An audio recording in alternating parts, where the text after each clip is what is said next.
Hi. Today we're going to be talking about the narrow crown stapler. The narrow crown stapler is a pneumatic tool. Pneumatic tools use compressed air for their power. There's a variety of pneumatic tools that can be used. In particular, in the scene shop, we use a lot of tools that shoot in fasteners. Those pneumatic tools range from small brad staplers, the narrow crown stapler, all the way up to something quite large that is like a roofing nailer that we would use to put frames together, 2x4 frames. We use air hoses to connect the tool to the air. There are a variety of stations around the shop that you can connect to.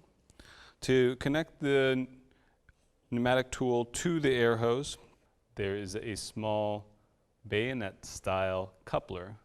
You pull back the collar, you push it fully onto the tool, make sure that the collar gets slid all the way forward again, and then you have a nice seal. When you're attaching the air hose to the main power supply, it's good to know that there is quite a lot of pressure that builds up in the hose itself.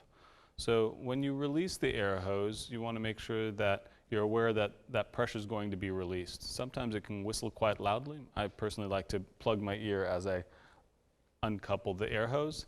This allows the air to rush out. The hose will flip around a little bit, but it's better than the loud noise. Let's go over a few of the basic parts of these pneumatic tools. You've got the coupler for where to attach the air hose. Some of these will recommend that they get oiled daily. Talk to your instructor if the tool that you're using needs to be lubricated before it's used. There is the piston that gets filled up with air. There is the release where the air comes out after it is used. There is the trigger. And then there is generally some kind of safety mechanism that you have to depress in order for the trigger to become active. So on this gun here, you have to make sure that this gets pushed all the way in before you pull the trigger. What's interesting about that is that on some of the guns, if you have the trigger depressed and you simply push down, that safety will actually shoot off the gun. So you do have to be aware of that.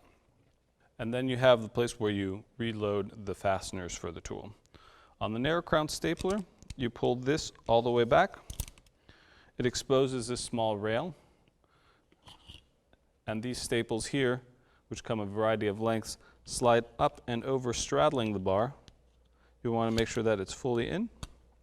And then you let go of this little button right here, and that pushes the fasteners forward. On this big framing nailer, you actually push the nails in through the back here and through the clip, and then they'll gather on top and they'll get pushed forward, tensioning that way. On this brad nailer, you open it up, and you actually want to open it upside down. There is a place where you can lay in the brads. And brads are simply staples, except they're just a half of a staple.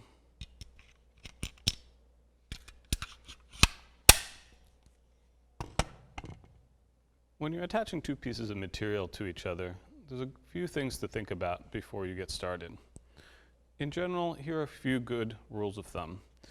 If you're attaching two pieces of material together, in general, if you have a thinner or a thicker piece, you always want to attach the thinner piece to the thicker piece, meaning that you want to go through the thin material into the thick material. This also holds true when you're attaching legs to a platform. You would prefer to screw through the legs into the platform instead of through the platform into the legs. That will give you a much stronger connection because the staple or the screw can penetrate all the way through the thin material and then go into the longer material. Another good rule of thumb or thing to think about when you're selecting a fastener is its length. You always want to have a fastener, if you can be, at least twice the thickness of the thin material that you're going through. That's a good place to start. If it can be slightly longer, that's good, but much more than that, it won't give you any more benefit.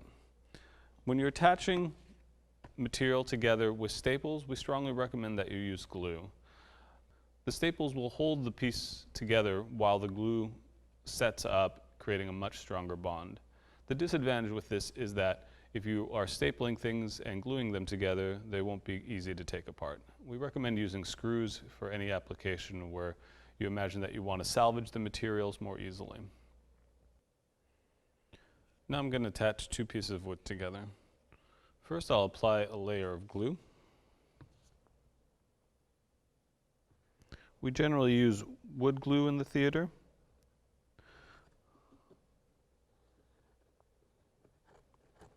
The coating doesn't have to be pretty. Now I'm going to line my piece, making sure that it's flush. I use my finger to rub up and down the sides and make sure that it's all even. I put my gun down, make sure that's still aligned, making sure that your fingers are clear.